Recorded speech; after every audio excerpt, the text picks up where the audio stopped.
Good morning. My name is Michael Goh. I use he, him pronouns, and I serve as Vice President for Equity and Diversity at the University of Minnesota. Thank you for joining us this morning. The program you're about to see was produced and recorded in April. So much has happened since our initial recording.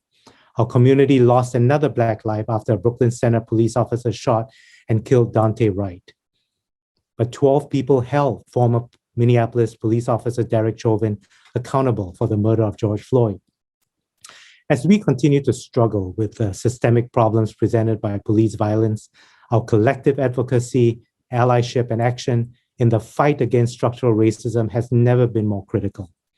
Guided by the report of Dr. Cedric Alexander and the capable students, faculty, and staff of the President's MSAFE implementation team, the university has made a meaningful start. We also recently experienced the loss of Regent Carly Eileen Herr, the first Hmong woman on the University of Minnesota's Board of Regents. Elected in 2019, she was serving a 6-year term as an at-large member, and she was also a U of M Law School alum and an active civic leader. As a regent, she was a champion for diversity, equity, and inclusion, and we all knew her as a tireless advocate for our Hmong, Asian American, and Pacific Islander communities.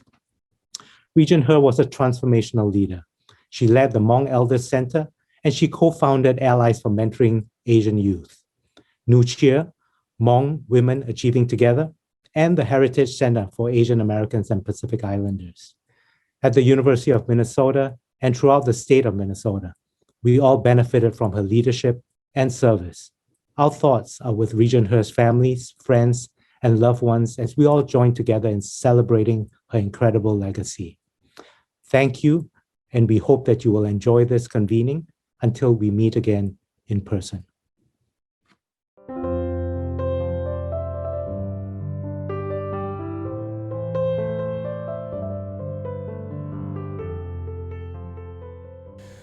Good morning. My name is Michael Goh. I use he, him, and his pronouns, and I serve as the Vice President in the Office for Equity and Diversity at the University of Minnesota.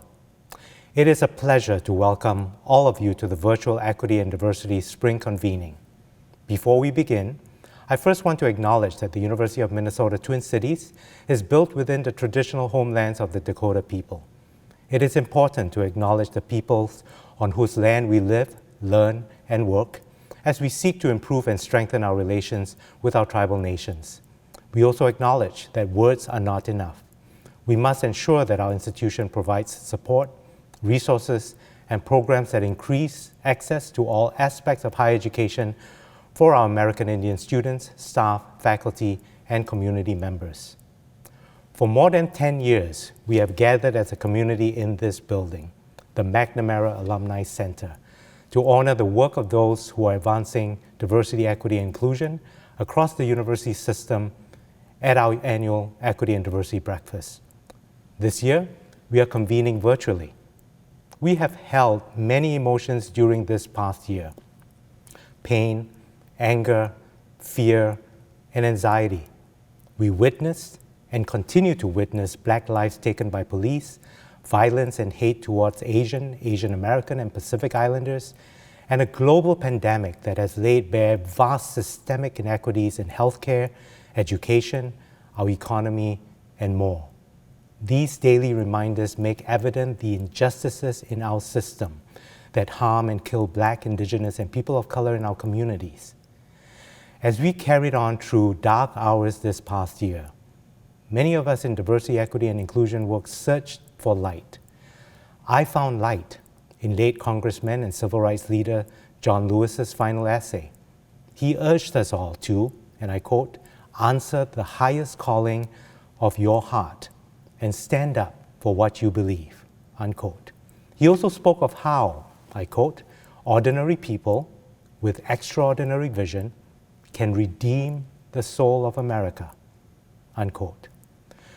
We are dedicating this program to ordinary people with extraordinary vision for bravely demonstrating the difference that one person can make. Your work offers light to us daily. Though we are physically apart this year, we hope this program offers you the opportunity to reflect and reaffirm our shared commitment to creating welcoming and inclusive environments for all members of our community. In this program, you'll meet staff, faculty, and especially our students who are courageously and actively demonstrating their commitment every day. In the spirit of fellowship, we invited our colleagues who are leading diversity, equity, and inclusion efforts on our system campuses to share their successes, experiences, and what has brought their campus communities light this past year. Let's hear from them now. Hello, my name is John Hoffman. I am the Vice Chancellor for Academic and Student Affairs at the University of Minnesota Crookston, and it's my pleasure to bring you greetings from our campus and to talk about some of our diversity, equity, and inclusion work. As the first campus in the system to shift to test optional holistic review and now test-free holistic review, we are in some ways the most diverse campus on the system. Over 50% of our incoming class this past year was first-generation college students. 60% of our students are non-traditional adult learners, and a surprising fact for many, at 8% of our on-campus population, we had the highest proportion of international students on campus of any of the 5 campuses. We're very proud of this work. Of course, there are areas where we have some work to do as we think about our work around promoting racial justice. We've implemented some programs over the past couple of years with our first year seminar and our Student Success Center. I'm happy to report that we have cut the retention rate gap between white students and BIPOC students by approximately 40% since implementing these programs. But the gap is still nearly 9%, which is too large. So we have work to do to continue to promote greater critical consciousness and cultural competency on our campus. I'm like to shout out congratulations to 2 of our students who I think exemplify the work that we've been doing, and the best of the University of Minnesota Crookston, Rose and Janessa, who will be receiving awards as a part of this event. They are just 2 examples of the exciting work that is occurring at Crookston and that shows up more than anywhere else in the lives of our students and our graduates. I wish you well for this event, and thank you for inviting the University of Minnesota Crookston to participate. Buenos dias. My name is Susana Pelayo Woodward. I'm the Director of the Office of Diversity and Inclusion here at the University of Minnesota Duluth. Here at UMD, we've been working on issues of equity and diversity for many years. This work at times can be very challenging, difficult, but it's not impossible. One of the projects that I want to share with you is that for several years, our students have asked us to make a requirement for all our students to take a diversity and inclusion training, as well as our faculty and staff. 2 years ago, we piloted a diversity and inclusion module for all of our students that were incoming students enrolled in our UST 1000 course, as well as we invited 300 faculty and staff to complete a diversity and inclusion and managing bias module. The feedback from the participants was positive. That then last fall semester, we actually have the diversity and inclusion module incorporated into the curriculum of the UST 1000 course, as well as we invited all of our faculty and staff to participate in the diversity and inclusion and managing bias module. The feedback from the students has been well received and positive. We did have a 80% completion from our faculty and staff participation. We know that this work at times can be hard and difficult, but however, we need to continue transforming and changing our institutions to be more inclusive and welcoming for all. Thank you so much for giving me the opportunity to share with you what is happening currently at the University of Minnesota Duluth. Thank you. Hello, my name is Andrew Williams, and I'm the Assistant Vice Chancellor of Student Success, Engagement, and Equity at the University of Minnesota Rochester. UMR provides about 950 undergraduate and graduate students a very distinctive undergraduate education focused on the health sciences and biological sciences. Because part of our aspiring vision is to help increase the diversity of the healthcare workforce. We take great pride in the fact that we have a tremendously diverse student body, with 40% of our students being BIPOC, first generation, or students from low-income backgrounds. We're even more proud of the fact that at UMR, we have basically achieved educational equity across our diverse student groups. Another way to say that is, at UMR, we've been very successful in eliminating the traditional college attainment gap between historically underrepresented students and majority students, with our BIPOC, first generation, and low-income students being retained and graduating at the same rate as our majority students.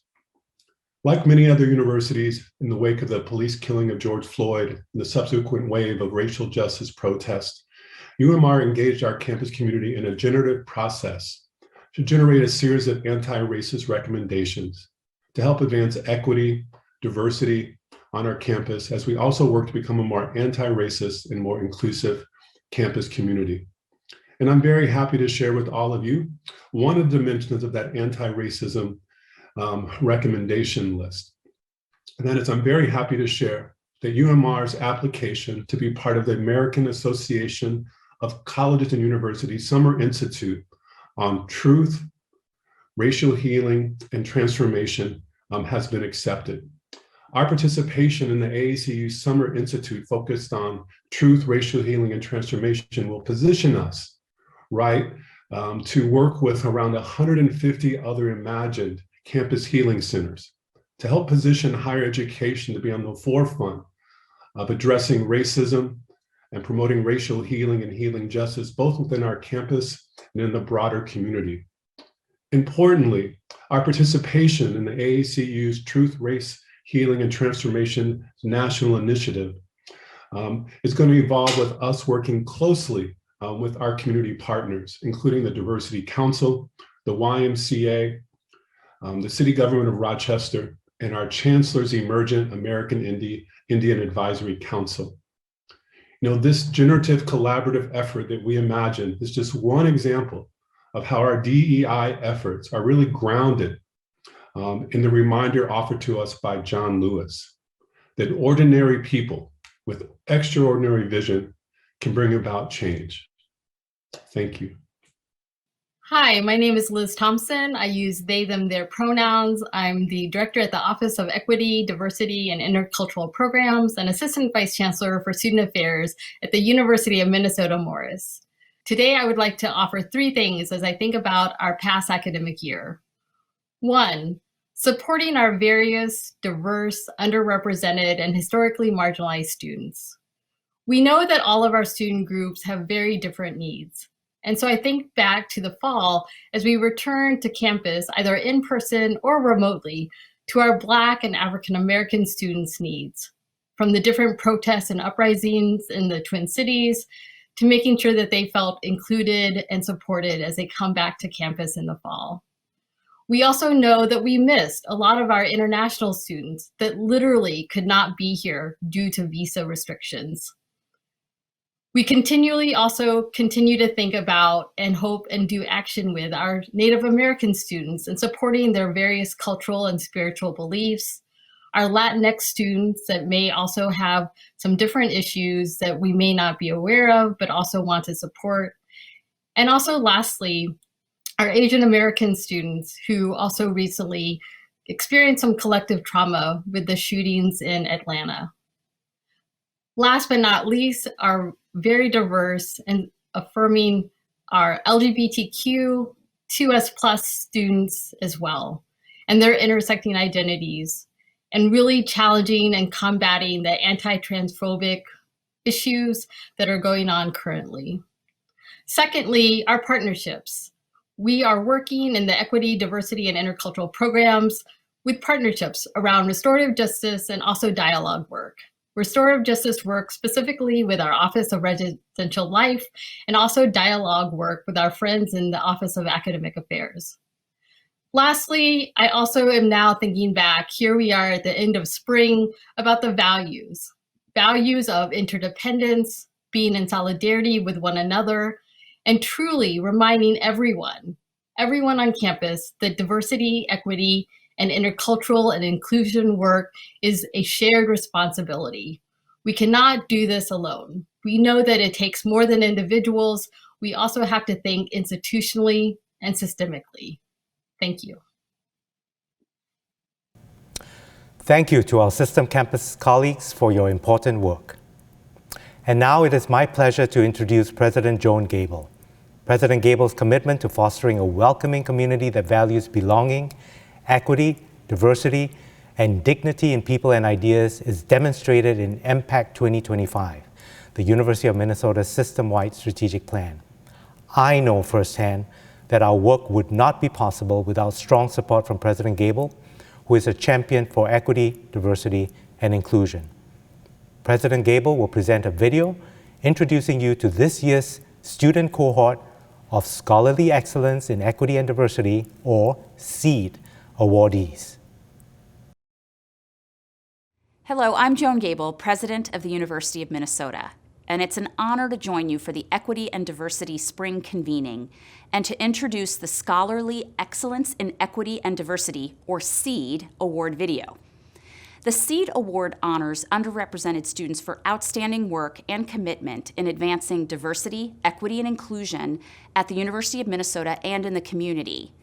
This year's SEED Award Scholar cohort comprises 11 undergraduate students and 3 graduate students representing the Crookston, Morris, and Twin Cities campuses. The SEED Scholars cohort's academic range is expansive, with areas of study including computer science, psychology, agribusiness, finance, journalism, global studies, indigenous studies, and more.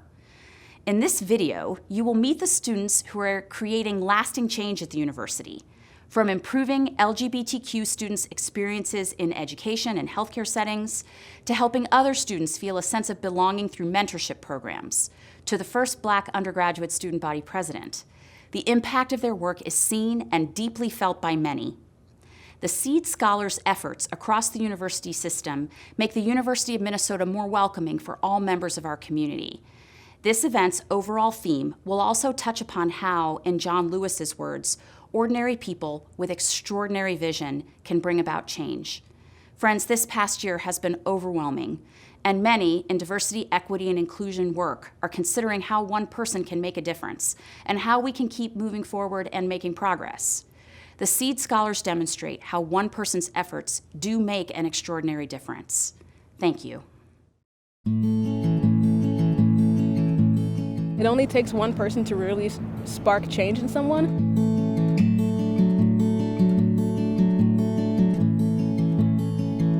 I wanted to leave a mark here at the University of Minnesota. It's about what I could do for the common good of everybody that feels like they need space here on this campus. Activism is not limited to the place where you are. It's the heart that you have to make change. Justice done wrong can cause a lot of harm, and it has caused a lot of harm. You can tell how a society operates by how they treat the most marginalized in their communities. There's a lack of awareness about what does it mean to be queer? What does it mean to be transgender? We can't have accuracy in the media without equitable representation. As I was attending the different conferences, I didn't really see many people that looked like me. I want everyone to feel included in the Native community. We want to create long-term, lasting change that's reflected in policy. I'm really interested in reimagining what education can be in our country. I'm working on improving health literacy. There was never someone there for me, so I always wanted to make sure that everyone else had someone like that.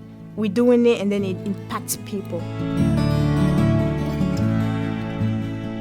This work will take time and will take continual effort. I hope that my work impacts future generations. It's the young people. It's the people who I know are going to come after me and fill these roles. Because it's not going to start with me, it's not going to end with me. The least I can do is at least push the boulder forward a little bit.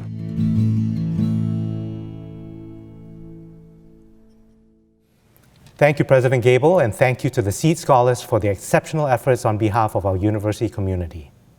Next, we will meet the undergraduate recipient of the Milton and Denai Andrews SEED Award and our student speaker this morning, Jenny Tam.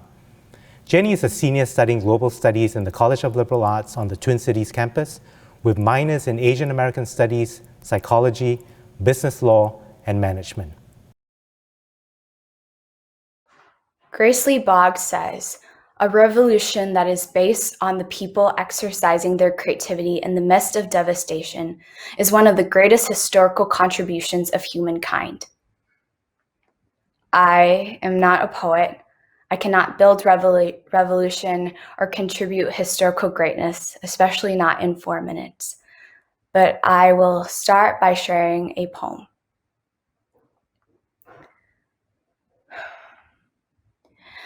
You see, my mother planted dreams where minefields were met with rain and gunpowder, along pavements where streets were guarded by brick and barbed wire, along cracks on the ground split deep enough to separate families.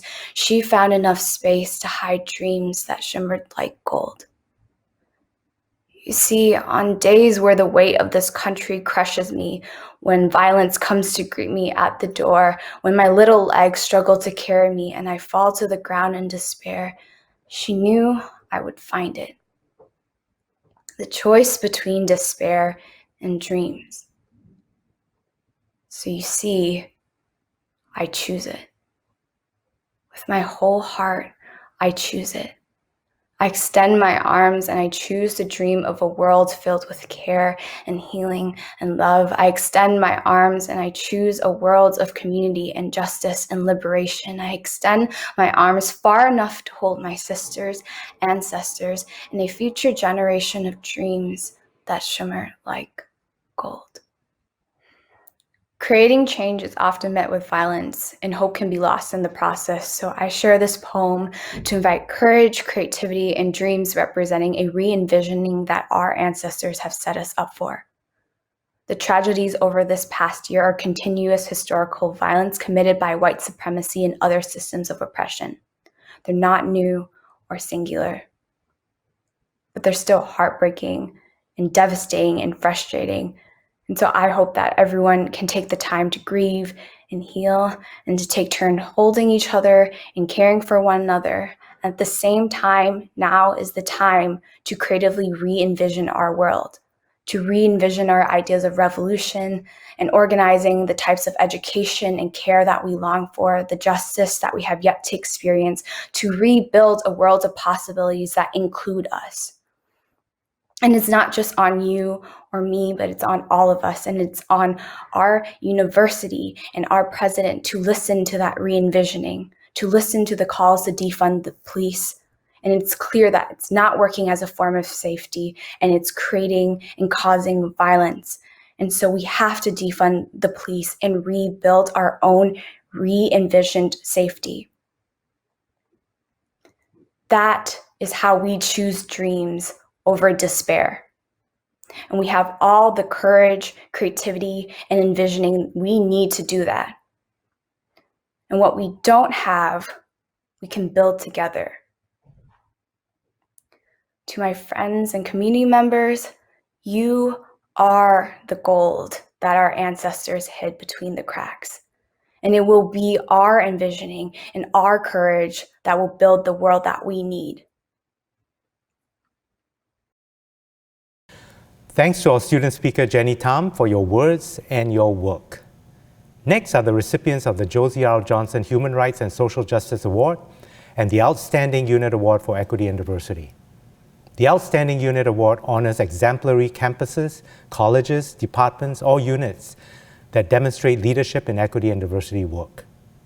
The Josie R. Johnson Human Rights and Social Justice Award was established to honor Dr. Josie Johnson, who has been a tireless and passionate advocate for civil rights throughout her life.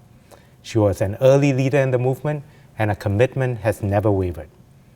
Dr. Johnson has served the university in many ways over the years.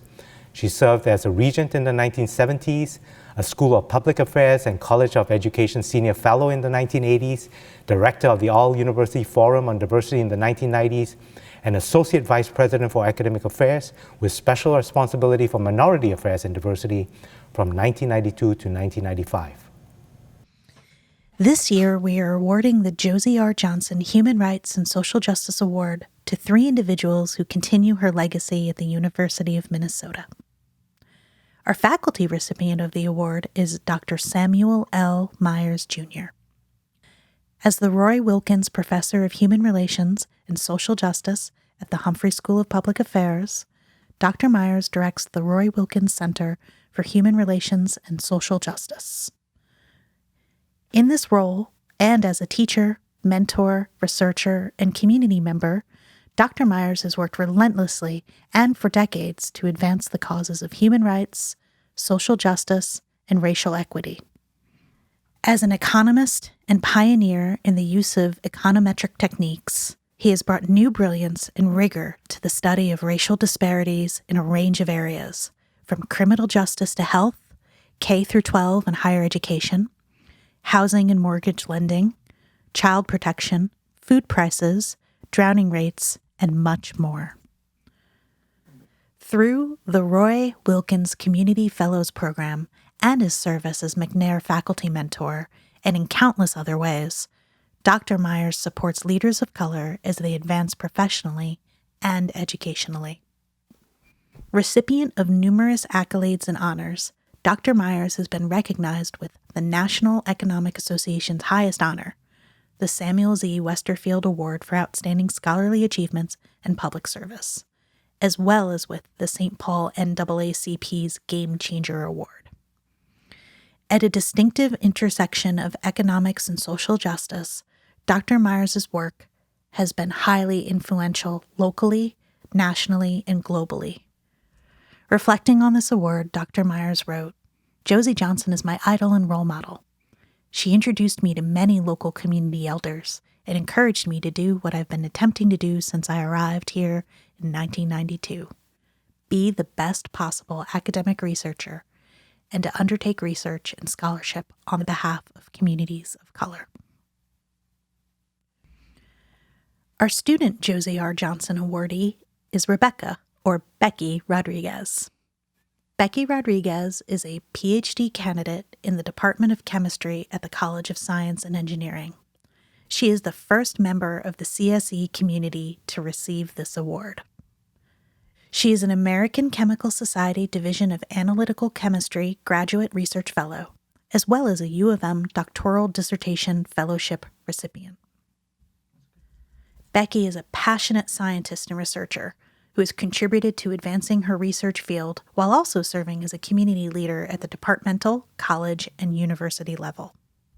She is committed to advocacy for improving representation in the sciences through her numerous outreach and volunteer experiences. Her leadership roles include serving as the president of the Society for the Advancement of Chicanos, Hispanics, and Native Americans in Science.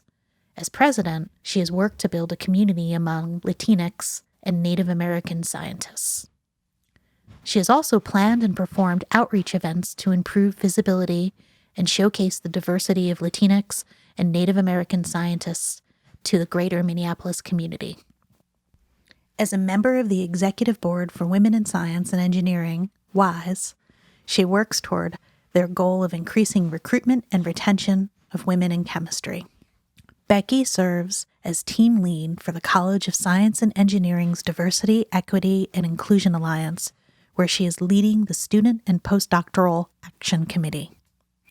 On her remarkable work, Becky says, "I always aim to make science more accessible to all, which is why I spend a lot of time highlighting important scientists on social media and giving platforms to those who deserve it in my day-to-day. I've worked hard to use my position of privilege to do just that. I recognize the amount of weight that falls on BIPOC students to be successful. The more scientific research, teaching, and outreach that I do, the more equitable I can make my field. I work to make myself visible for other BIPOC kids from low-income households to pursue their dreams in places where they first thought it was impossible." Our staff recipient of the award is Dr. Emilius N. White, Jr. Dr. White is Director of Public Engagement in the College of Liberal Arts. He is a respected colleague and alum of the University of Minnesota. He centers his life around a long-standing, passionate commitment to creating respectful and inclusive learning, working, and living environments. Character and integrity, tenacity and joy. These are only a few of the words that echo throughout the testimonials and letters supporting his nomination for this award. His 30-year career at the University of Minnesota has been dedicated to advancing equity by strengthening the communities served by the university. He does this through a keen, nuanced understanding of existing structures and processes, and couples that with an inviting, equitable approach to bridge building. He has partnered with faculty to advance equity and opportunity for underrepresented communities through programs such as the Minnesota Youth Story Squad, a partnership between the U of M and public middle and high schools in the Twin Cities. Emilius has been critical to this endeavor and worked to secure funding and mobilize resources to ensure that students from this program are able to visit campus. His work reinforces the idea that these students' voices and stories matter, and that these voices have power to change the world. He had a central role in the establishment of the Liberal Arts Engagement Hub, or the Hub, in the College of Liberal Arts. The center highlights and draws attention to a large group of faculty across many of CLA's departments and works with a wide range of creative, empowering projects in the greater community designed to benefit underrepresented groups. Dr. White shares, "My commitment to advancing human rights and social justice is an innate part of who I am. I will always do what I can within my spheres of influence with the tools that I have at my disposal to advocate, to educate, to build bridges, and to foster change so that we can move a little closer to a world where everyone is treated fairly and with the dignity that is their birthright as citizens of this planet. I would not be able to live the life I have had others not done the same before me." This year, we recognize Outstanding Unit Award winners, the Department of Psychiatry and Behavioral Sciences in the medical school, for their dedication to increasing and promoting equity and diversity at the University of Minnesota.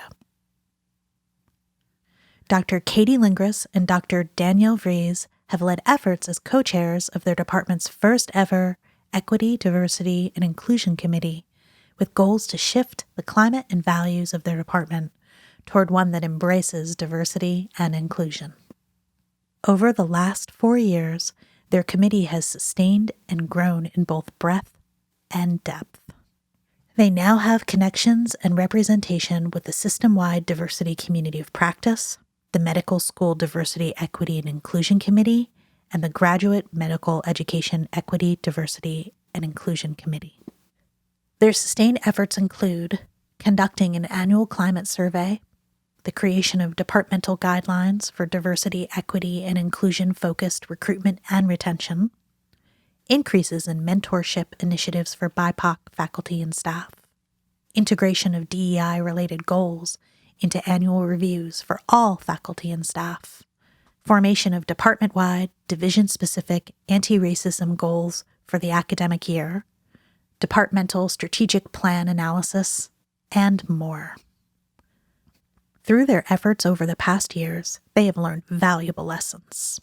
Professors Lingris and Vries will continue documenting their lessons and currently have a paper under review detailing the model they have used to form their DEI committee. They shared their model and measures with other departments in the medical school, and their findings were presented at a national conference in March. Congratulations to our Outstanding Unit Award and our Josie R. Johnson Award winners. Congratulations to all of our award winners. I'm now delighted to introduce you to our program's keynote speaker, Dr. Ana Núñez. Dr. Núñez is a professor of general internal medicine and vice dean for diversity, equity, and inclusion at the University of Minnesota Medical School. Physician leader Dr. Núñez joined our university community in June 2020, and I am heartened to have another partner in our university system to help realize diversity, equity, and inclusion as everyone's everyday work. Dr. Núñez is nationally recognized as a medical education and health services researcher and has developed novel curricula in the areas of sex and gender medicine, primary care, trauma and violence prevention, and cultural competence. Welcome, Dr. Núñez. Well, hello. Thank you, Dr. Go, for this wonderful introduction. I am delighted to join you all in terms of the Equity and Diversity Spring Convening. To your point, time is really chaotic right now. Things are topsy-turvy. It sort of feels like we're being buffeted with thing after thing.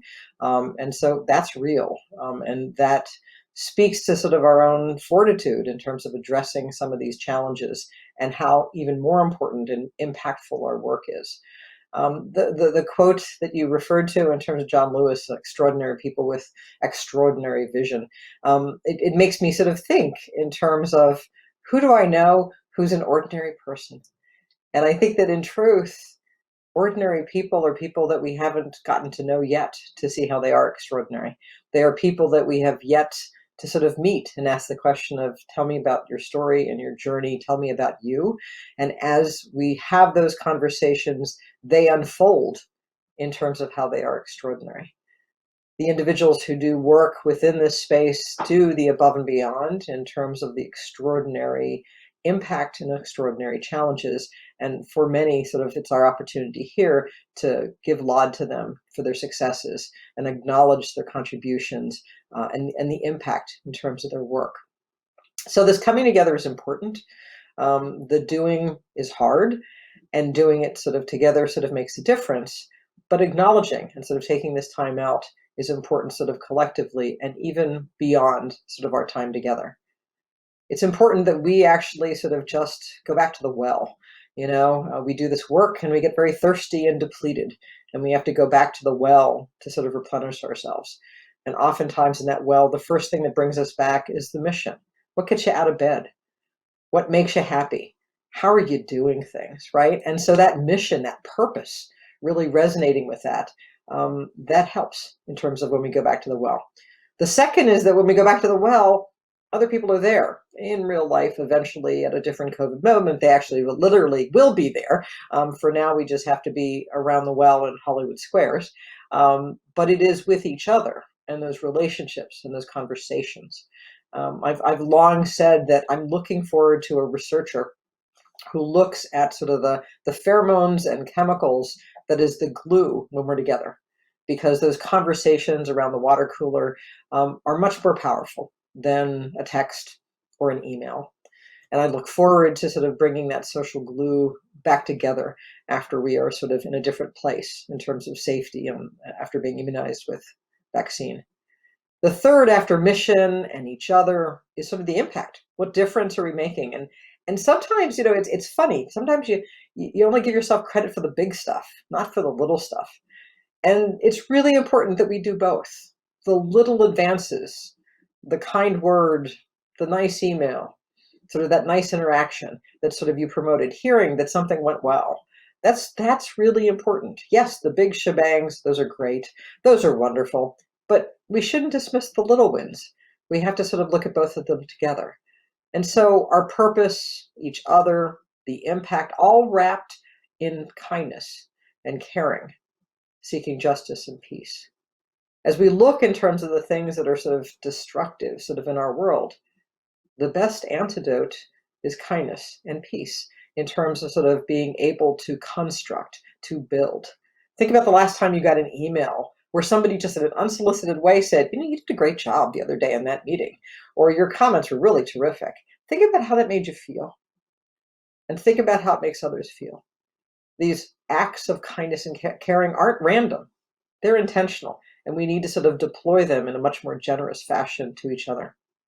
So I suggest and sort of offer sort of ideas in terms of a plan to sort of expand this, of all of us collectively working to be fully present. Not multiple screens, not doing 3 things at once, but really sort of being fully present. That's hard because we have all these things that pull into our heads of stuff that we have to do, right? Acknowledging the trauma and the impact of that trauma, dealing with those emotions and grieving.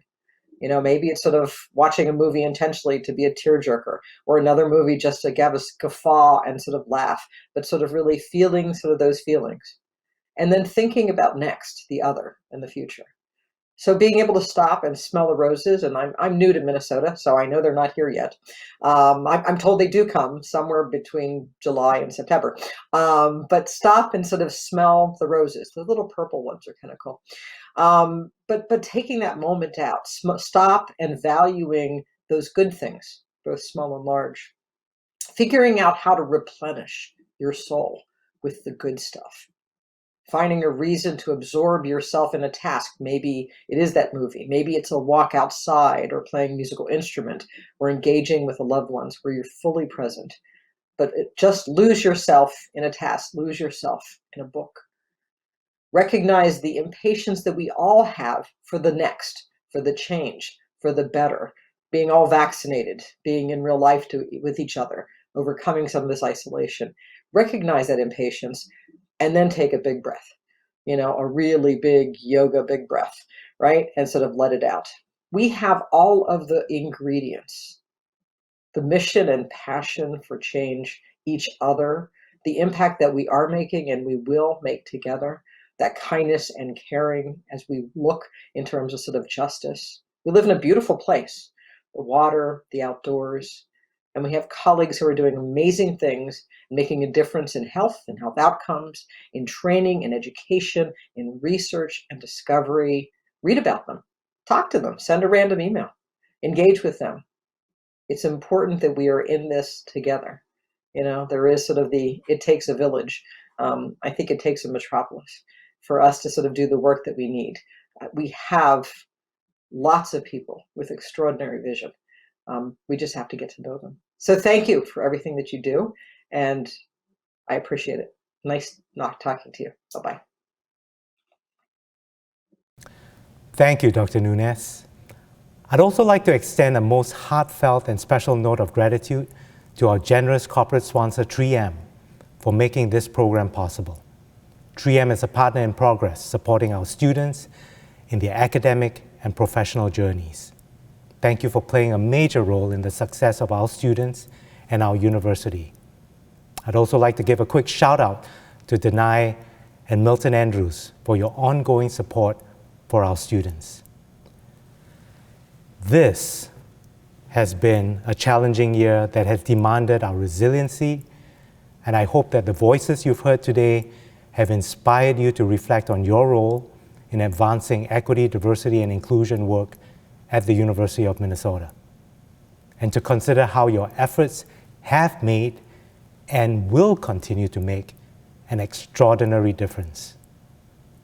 Your dedication and your actions help bring to life John Lewis's words that indeed ordinary people with extraordinary vision can redeem the soul of America. I want to thank all of you for taking the time to reflect and celebrate with us today, and for your continued support of the university's diversity, equity, and inclusion work.